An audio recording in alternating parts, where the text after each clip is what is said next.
managed through technology to channel Mr. Vincent van Gogh from the past and bring him up to interview him. And it's this amazing technology. And oh, Mr. Van Gogh, oh, is that really you? You're disguised. Yes, it is me. Mr. Van Gogh, how would you like me to address you? You could call me Vincent. Vincent, okay, thank you. Vincent, I am honored to be able to speak to you. You are such an amazing artist from the past. You were so prolific, but your career was very short. You only painted for less than 10 years, but yet you managed to paint over 900 paintings. How was that possible? Well, that is true. I was going to be a pastor, and I lived a life of poverty for a reason, and I went on for that for a while, and then I decided to start painting, but I had to sketch first, so I was with my uncle, and he taught me sketching and showed me how to draw a little bit, and that started my painting career. That started when I was 27. Wow, 27 years old. And I understand you only sold one painting in your entire lifetime? One painting was sold because the post-impressionist era, which I painted in, was somewhat abstracting to the people who were used to the Rembrandts and the Michelangelos. So it was a new process of painting, and the oil paints and pigments were all changing. So I was one of the first ones to use these new pigments and so forth. So people really didn't understand your work. No, they did not understand it, but there was a movement in the Impressionists and the Post-Impressionists, and it was just starting, and I got into it for about 10 years.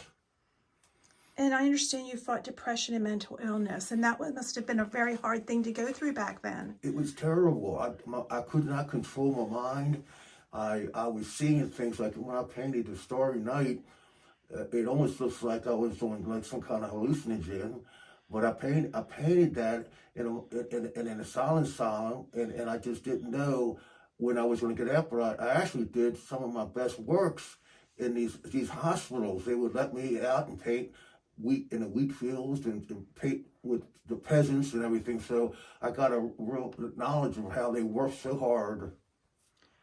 So you continually suffered from this turmoil throughout your whole entire personal life? My entire life. Now, I was the happiest when I was in France and I was in England, and I was the happiest. I was among other fellow artists like a Paul Gauguin.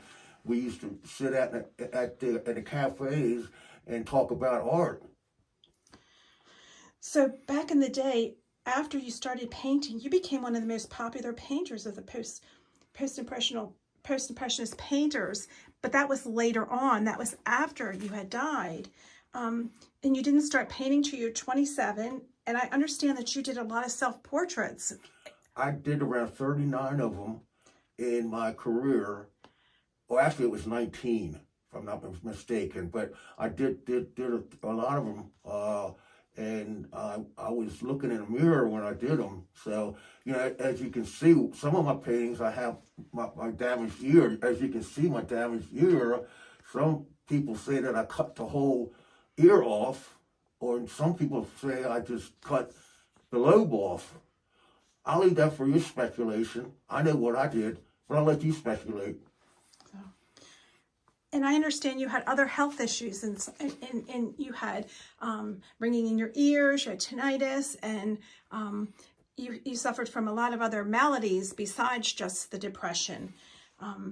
And you had no formal training. That was amazing. No formal training. How do you do that with no formal training? Well, that's right. I was sick mentally, and I had ringing in my ears constantly. And I just had to think about what I wanted to do and what I loved, and I could express myself through painting colors. And I used real deep strokes of the brush and bright colors. When you look at my paintings, it's very, very bright in colors. And sad to say, like I said before, that you sold only one painting in your lifetime. So that means you died very poor and broke and desolate. I absolutely did. I had no money. I was getting a little bit of money from my uncle who ran an art gallery and tried to sell my paintings, and I didn't have anything. I didn't have a house. I didn't have a place to live permanently, and I died with no money.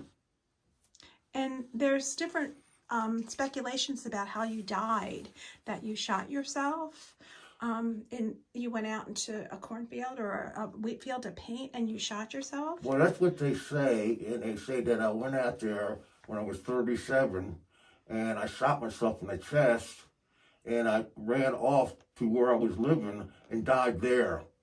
And as some people say that they scholars say that that's not true. Well, I know what the truth is, but I'll leave it up to you again to speculate. Vincent, this has been such an honor to be able to interview you.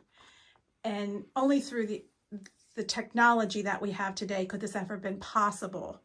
I thank you so much for your time, for your artwork that has just inspired us through the ages. Thank you so much. And hopefully we can maybe get the technology back up and do it again.